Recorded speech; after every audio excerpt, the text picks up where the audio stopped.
Good morning. I am so glad you're here. The press conference should have started at 10, but we're waiting a little bit. But we're going to go ahead and start some of that because I know some of the press wants to do one-on-one, so we'll do that. So let me first tell you that the reason for this press conference is that we are announcing a commemoration event here, this very place, on June the 1st, to commemorate the 50th anniversary of the farm workers' strike that occurred here in Stark County, and then the march that started on July the 4th that went from here in Rio Grande City to Austin, Texas. It was a historic event that sparked the Chicano movement in the state of Texas. And so from that point in 1966 until present, but mainly in the 60s and the 70s, the Chicanos started to take things into their own hands and change the status quo, which was discrimination, isolation from the equitable treatment under the law. And so today we have here some folks who were participants during that period in 1966. And let me introduce them to you. Here we have in the green, Daria Vera. She was a striker. And she was an elected leader of the United Farm Workers Local 1, which is the one local that we have had in the state of Texas for the United Farm Workers in 1966. Next to her is Herminia Treviño Ramirez, who walked, as a 13-year-old girl, walked from here, Rio Grande City, all the way to Austin, Texas. She with her sister and with her father. Her father was very involved in the strike. His name was Benito Treviño, and he's prominent because he stayed at the Capitol after the march ended and continued putting pressure on the legislature. We also have with us the Reverend Ed Kruger. Reverend Kruger was also important because he was assigned here by his church to lend support, but he became an activist also.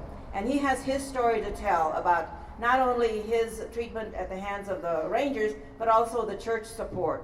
And with him, next to him, is Alex Moreno. Alex also was a strong ally, and he also became involved. He was an activist, he was in the strike, and he also has his stories to tell about his confrontations and his beatings at the hands of the Texas Rangers. And finally, we have, of course, Mayor Joel Villarreal.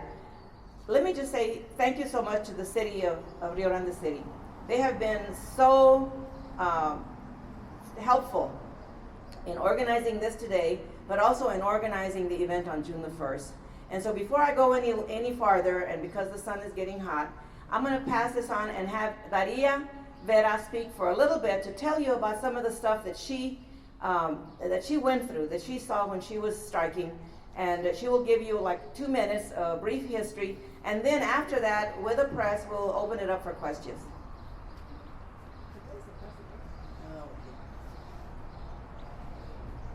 Bueno, buenos días a todos. Mi nombre es Daria E. Vera y fui la secretaria tesorera de la huelga. Bueno, yo les voy a contar que pues, yo era trabajadora de la labor todo el tiempo y cuando nosotros escuchamos de este movimiento que estaba comenzando, decidimos unirnos a la huelga para ver si podíamos aumentar los precios, porque era muy poco los 40 centavos que nos estaban pagando a la hora. So, de allí comenzamos a poner, nos unimos todos los huelguistas, nos fuimos a los ranchos a poner los picket signs, a la casita, al trophy, los puertos, el Suntex, donde quiera, anduvimos poniendo signs a la gente para ver si nos ayudaban, a ver si se salían para que nos ayudaran con la huelga. De allí fuimos para Roma, Texas. Fuimos a bloquear ahí el puente porque venía mucha gente de México para de este lado y no nos estaban ayudando. Estaban tratando de quebrarnos la huelga por los rancheros.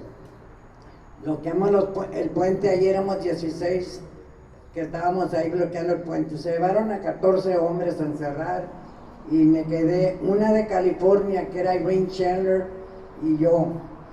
Bloqueamos el puente ahí llegaron los policías como a las 11 del día, ahí me arrestaron a mí, me arrastraron buen pedazo, me torcieron los brazos y luego nos trajeron a arrestar. Y pues acá después también nos arrestaron en Mission, nos arrestaron los Texas Rangers también, también golpearon a muchos de los huelguistas y todo. Pero gracias a Dios que ganamos lo que queríamos, lo logramos y aquí estamos y que viva la huelga. Aquí les sigo, aquí sigue Herminia Ramírez. Buenos días, como ya saben, mi nombre es Herminia Ramírez, soy de Rio Grande. Fuimos 13 de familia, nos unimos a la causa, sabíamos que era importante y se llegó aquel día en el que íbamos a empezar la marcha hacia Austin. Se decidió que necesitábamos más publicidad y más apoyo en el estado. Y pues Rio Grande es chiquito, pero en ese tiempo estaba muy chiquito. Salimos de aquí, se llegó el día, salimos y nos fuimos caminando. En Sullivan City salió una señora y su hijo y dijeron que querían unirse, pero tenían un problema. Tenían un burrito y no tenían quien se los cuidara. Hubo una conversación y se decidió que iba a ser el mascot de nosotros y le íbamos a poner el 1.25 porque esa era la visión que teníamos nosotros de Minimum Wage Law. Y se fue el burrito con nosotros, llegamos a muchos pueblos, aquí están en el mapa todo, ¿verdad? La señora Flores tiene una mente ideal y ella sabe todo, si pueden preguntarle a ella, días y todo.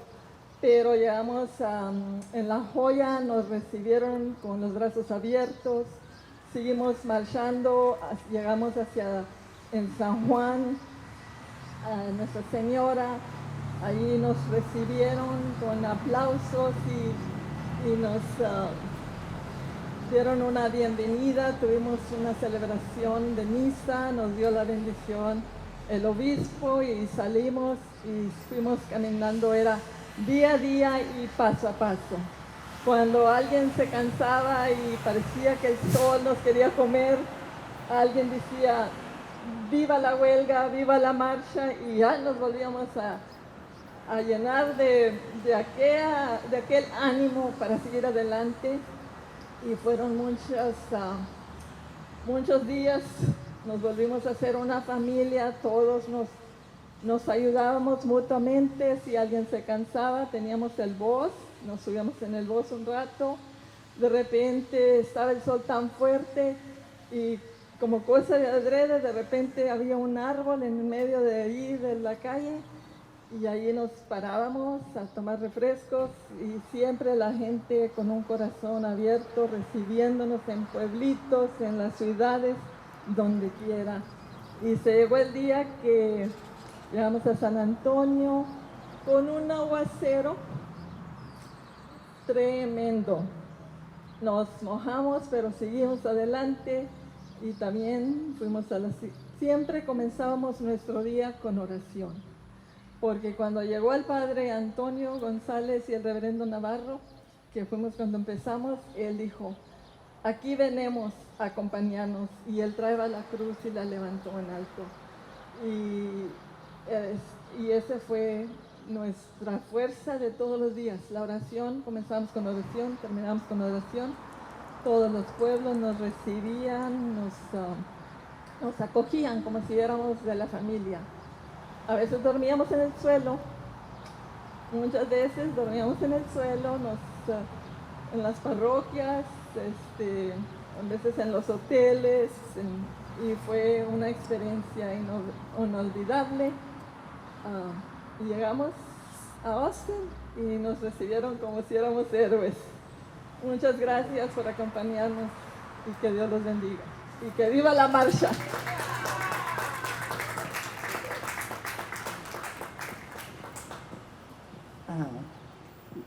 Mi nombre es Ed Kruger, and I think I might speak in English regarding some of the effects of the church support. For example, I'm very glad that I had worked for many years, even prior to the huelga, with the migrant ministry in many different states.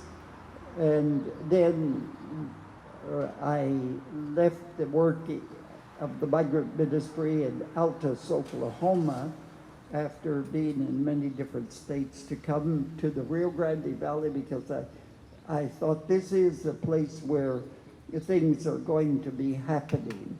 And came to work with the Edinburgh School.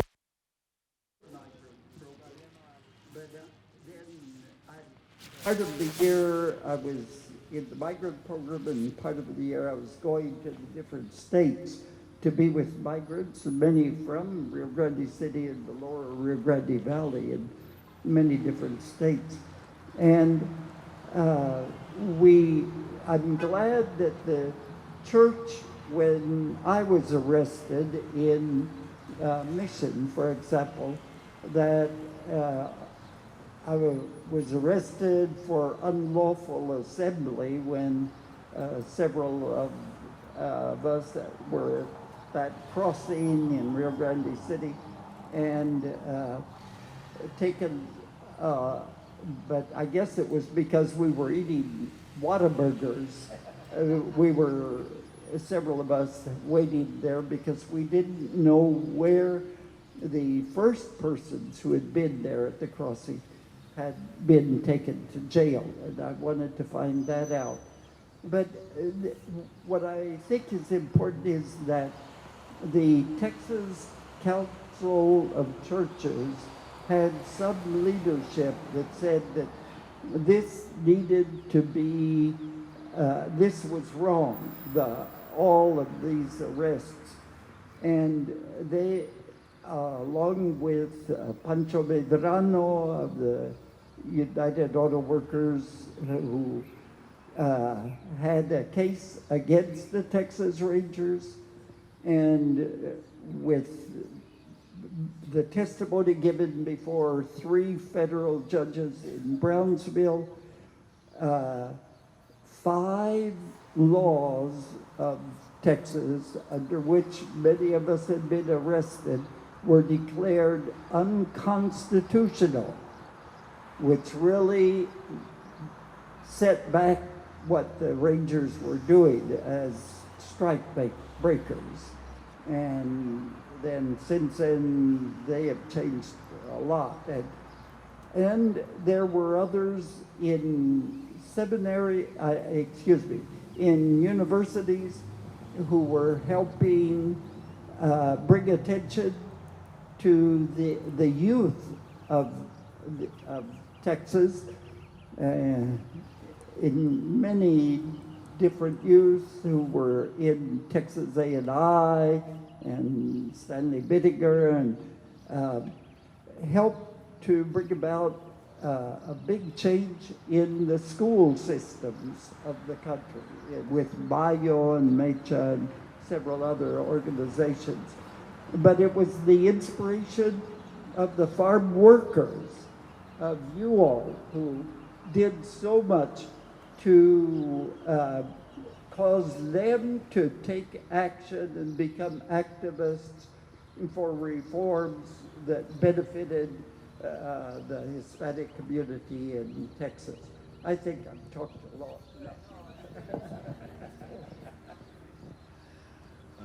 Good morning. My name is Alex Moreno.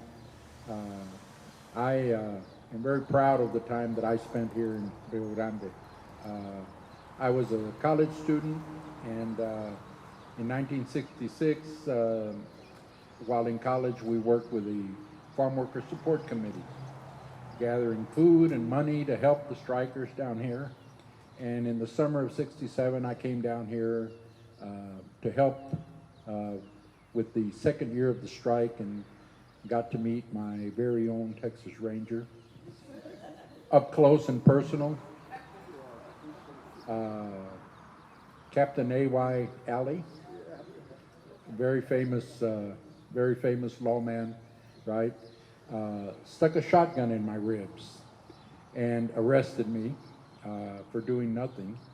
And they had a lot of trouble trying to explain that when we finally got before the federal judges, right? But I was one of over 150 people who were arrested. None of those cases ever got taken to trial. They all ended up getting dismissed.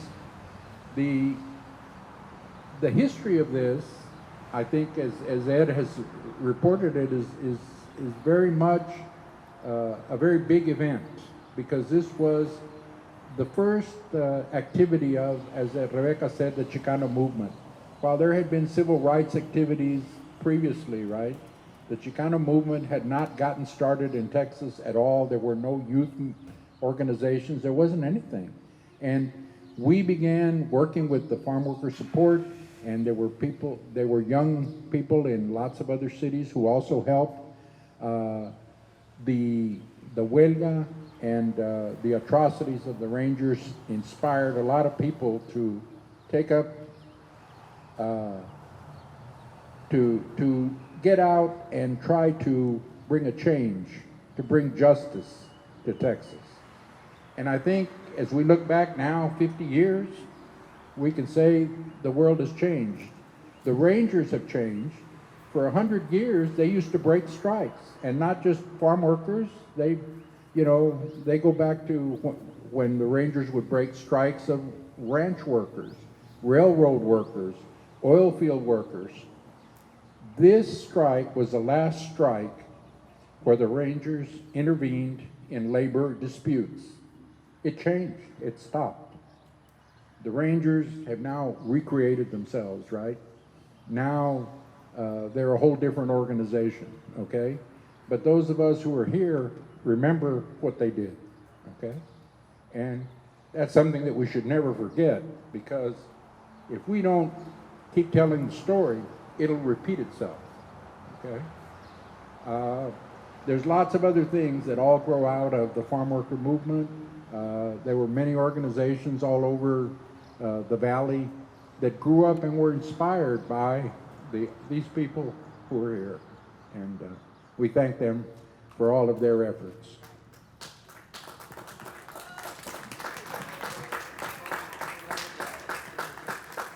Thank you so much. I think those stories are, and there's so few of us here, but hopefully with all the media here, we can write about them and we can tell them and people can read about them. Because out of this county, out of Stark County, you had so much courage, you had so many people who took upon themselves this whole campaign about changing the way things were in Texas. And people who are our age, people who have gray hair, y'all are young.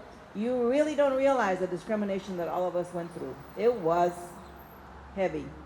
Let me now pass the mic to the mayor. Mayor Villarreal and his staff have been absolutely tremendous in their help. So let me pass this to him so he can say some words. Thank you. To quote the late Cesar Chavez, "Sí se puede." The power of the people, the collective effort by a group of farm workers who had a common goal and a mutual direction and were successful in bringing national attention to the plight here in Rio Grande City in 1966. The eyes of the United States of America were focused here in Rio Grande City, the group of individuals who wanted a piece of the American dream. They wanted what every other American citizen had. They deserved and expected better wages and better working conditions. And even though the march, La Marcha at that time, did not bring or win contracts, or at the time did not promote the rate of $1.25 hourly rate, it did, however, dispel the myth that Mexican Americans would continue to blindly accept injustice and inequality. That was no more. So on behalf of the great city of Rio Grande City, we honor and recognize the brave men and women who, through their courage, they took a stand and in one unified, collective, and resounding voice that was heard in Austin and in DC, said no to injustice and inequality in their era. So join us this June 1st to commemorate the 50th anniversary of Viva la Huelga. Thank you. Thank you, Mayor. Thank you. Also with us are some other very noted individuals who have continued the fight. Let me just say who I am. I haven't introduced myself. My name is Rebecca Flores, and after the strike ended, Antonio Rendain became director of the United Farm Workers in Texas, and he was in that position until 75. In 1975, I became the director of the United Farm Workers, and so I stayed there for 30 years, as a matter of fact. In the last 10 years, 15, 20 years maybe, no, 10 years, Juanita Valdez Cox has taken over the helm with another organization that came out of the United Farm Workers, which is called La Unión del Pueblo Entero. So she is here, along with many of her staff persons, who are going to help the event on June the 1st, help us walk through the streets, and I know many of them are from Rio Grande City also. So I'm really happy to have you here, and with your help, of course, we're going to make this event really, really nice. Like the mayor said, June 1st is a program here at the kiosk. We start at 10 o'clock, and I think we're going to have something here to get the shade on the folks who are going to be sitting here. But we're learning that, right? We're learning how it's gonna be. So so June the 1st, 10 o'clock here. From here, we're going to walk, starting here, to the courtyard, Lopez Tijerina courtyard, and the Kelsey Bass Museum. And the Kelsey Bass Museum is going to have a photo exhibit. It's got a lot of our union memorabilia and a lot of the tools of the trade, what people use to pick, to harvest the crops that we eat every day. And so you'll have a chance to see that exhibit, some very old photos of the strikers that were taken in 1966, which are really, really, really nice. And then some other videos and memorabilia that we have collected over the years. So I hope that all of you come, and I hope the media announces this enough so that we can have a good representation, because I think this history is worth telling and worth repeating time and time again. Finally, let me just say this, that this is not written in history. This event has been excluded from history. So the Texas Historical Commission, which puts up these historical signs, and there's a number of them here in this area, is going to set up a historical marker here in Rio Grande City. We haven't determined where exactly that's going to happen, but we're going to have a marker. The application is going to be submitted in the next few days to Austin, and we should have a marker placed here, really calling it the birthplace of the farm worker movement in Texas. That's the title that I'm choosing. I hope they agree. And then we're going to have another one in Austin because of the 10,000 people who marched from St. Edward's campus to the Capitol to show the force that farm workers and the support that farm workers had in this state. So that's what's going to happen in the next few months. But in June the 1st, I hope that all of you are here to participate with us, because by then we'll have a lot of interest, and we'll have a lot more things to talk about. So thank you so much for your participation today. I think the folks who are up here can do one-on-ones probably in the shade with the press who is here, and we can do it in English and in Spanish. Everyone is bilingual here. So thank you so much for coming, and hope to see you for sure on June the 1st. Oh, and this is these are some of the tools that farm workers use. This is a orange morral, right? De la fruta. And they throw that over their shoulders. Can you imagine how heavy that is? And there's also some other equipment that we have that we're going to show at the Kelsey Bass Museum. Thank you so much. And so now we'll proceed to one-on-ones with the media. Thank you so much for coming.